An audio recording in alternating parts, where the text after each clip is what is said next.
All right. Shabbat Shalom, everyone, man. I hope everyone is having a super blessed day. It's been a little bit since I've actually even posted anything on here. And I'll tell you just because it's just been a lot going on.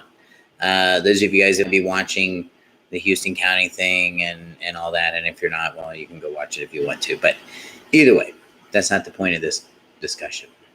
I hope everybody had a really good Shabbat, and I received a message and a perspective from Yahweh that just really made a difference in my perspective. And I know I'm using that word a lot, but and not trying to, but it really made a perspective, and I think it's a perspective worth sharing.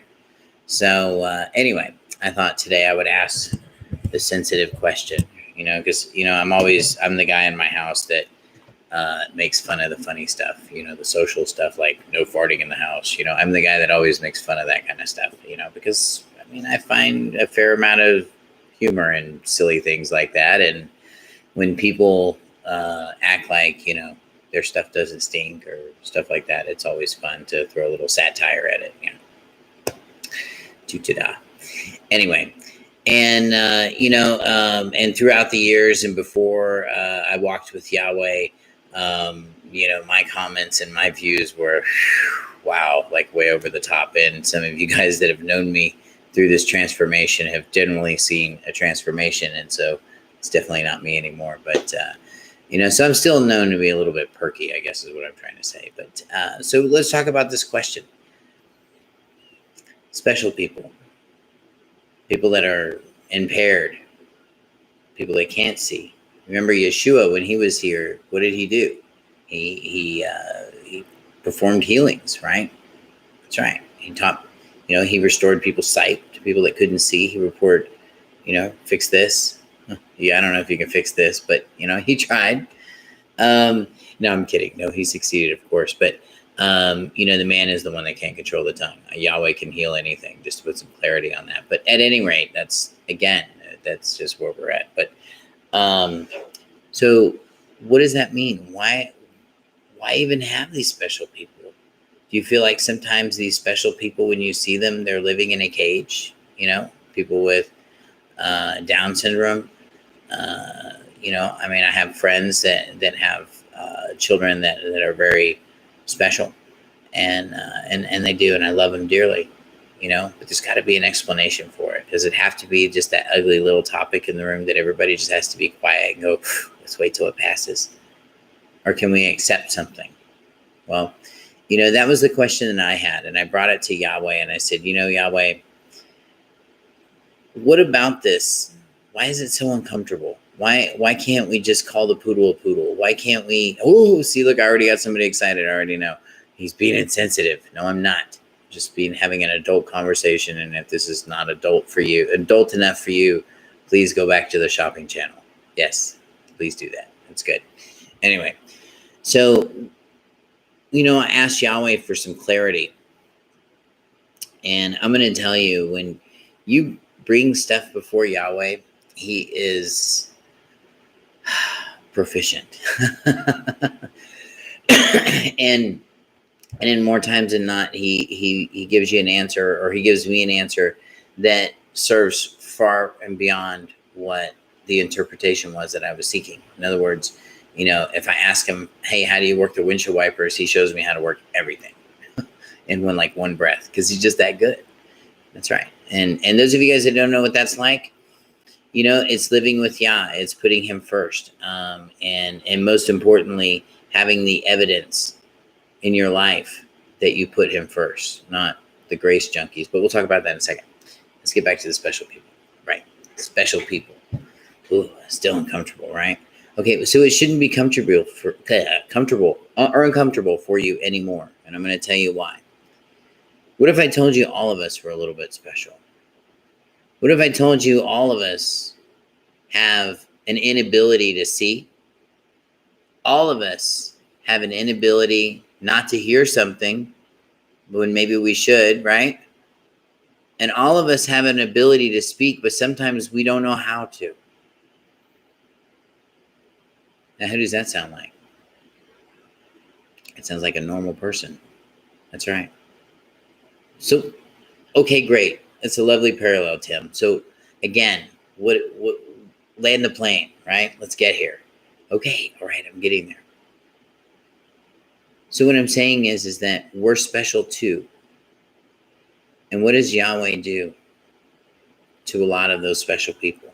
Now there are cases where people are being abused and there are things that happen. But I'm talking about generally speaking. What happens to those special people? People make programs. People make nonprofits. They do all kinds of things to cater. They build buildings, and here in San Antonio, we have like a whole amusement park just for special people only. That's right. And it's super duper cool. It should be full every day. It should be free.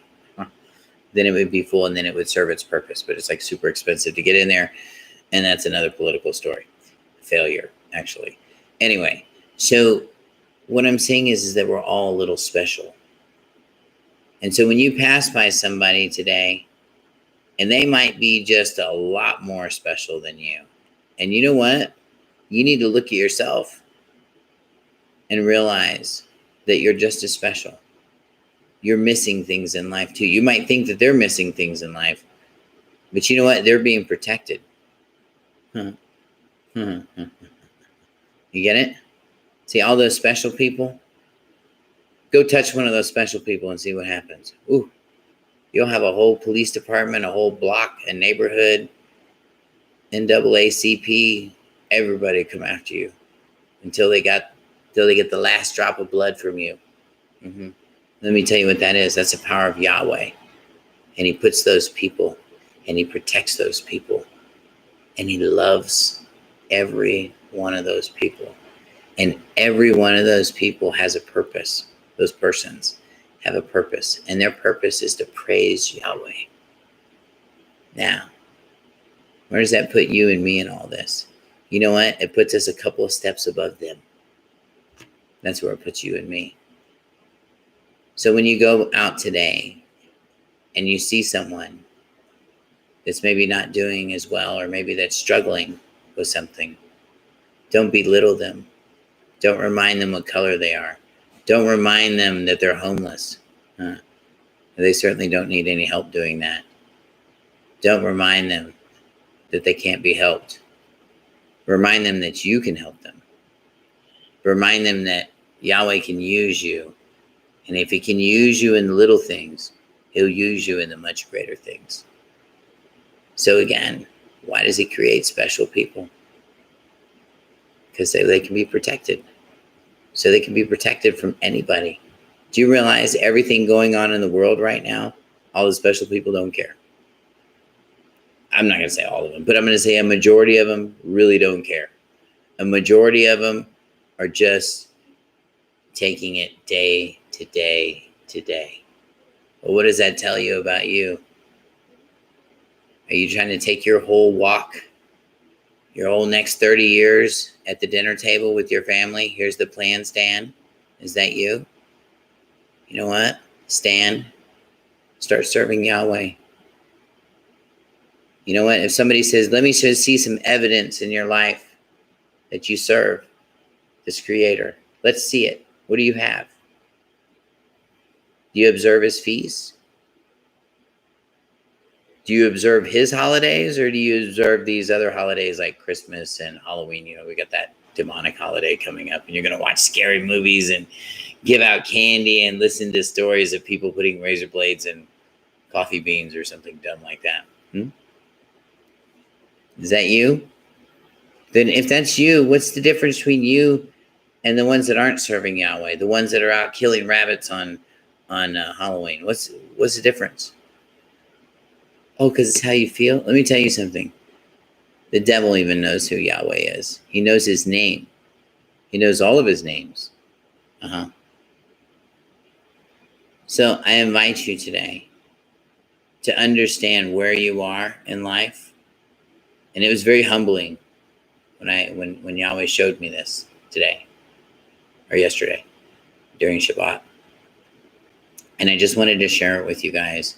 I'm hoping that it'll sink in. I'm hoping that you'll find an opportunity to bless somebody that's not doing it maybe as well as you are. Somebody that might need a little help down the road. If you have that opportunity and you don't take it, that makes it that much harder for Yahweh to use you somewhere else. But don't get me wrong. He'll use you if he needs to. I can promise you that. But for the rest of you, get under Yahweh's cover. Learn more about him. No, you don't have to be Jewish to do all this stuff. You don't. You know what you have to do? Be obedient. Because you know what? What do you call this, right? I'm a practicing Hebrew. That's what we call it. That's right. We observe the feast. We observe the laws. And you know why we do it? Because the Messiah did it, right? Aren't we supposed to be like the Messiah? Or aren't we supposed to live as he did? We all know the Lord's Prayer frontwards and backwards, right? Our Father who art in heaven. They didn't pray to Jesus. He prayed to our Father, right? Our Father who art in heaven. That's our example. And we're missing it. We're missing it across America. Do we even know when the Shabbat is? Can you spell it? I couldn't. But you know what? I sought him. And that's what you need to do. No, not you and your church group. You. Because it's you that's going to be standing before Yahweh. And let me tell you, we've all heard the stories in Revelation about, or not the stories, but it's written. It says, these people are going to say, Lord, Lord, we cast out demons in your name, and we did this and that. Do you really think the atheists are going to be saying that? No. But these people that thought they were doing the right thing, he's going to say, turn away from you because you are workers of iniquity. What does that mean? What does iniquity mean? It means you're not following the law. It means lawlessness.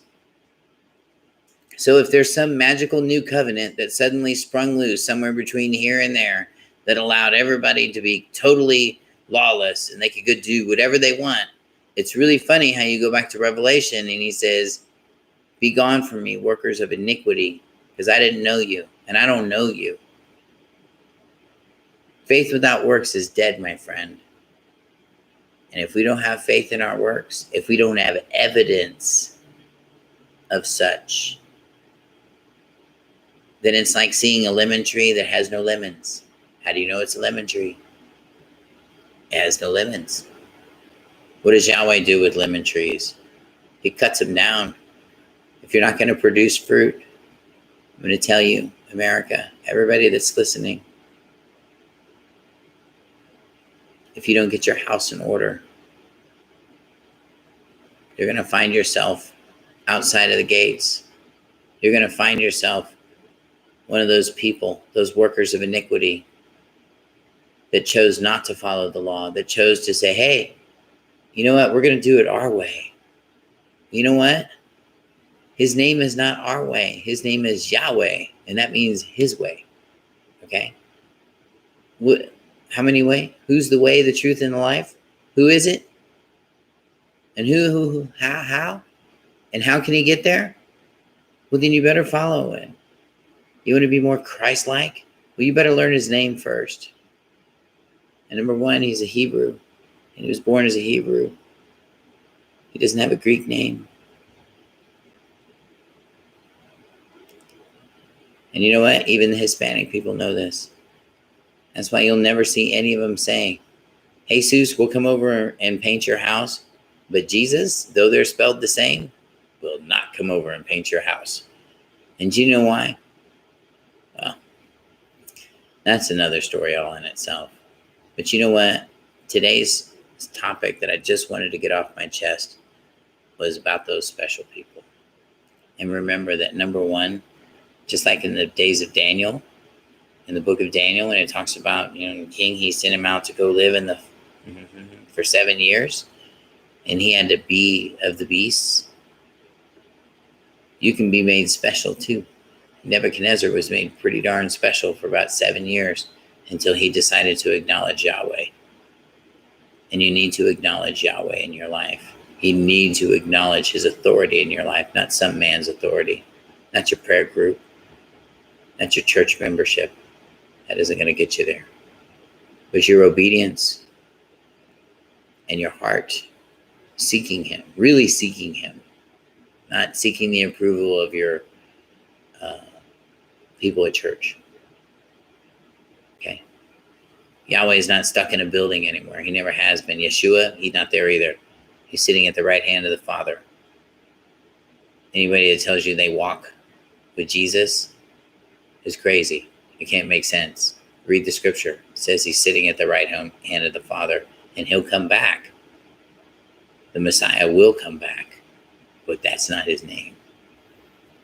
And those of you guys that are learning the truth, you'll see it, and you'll realize, just like me, you're one of those special people too. And if you'll just let Yahweh lift the veil from your eyes, you'll see what I'm saying is true. Seek Yahweh. If you really, really, really, really, really love him, take all of these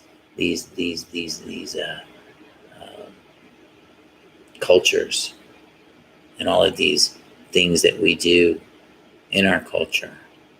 And if they don't produce good fruit, if they're not supportive of the Torah, if they're not following the law, and you know what? You can't follow all the Torah.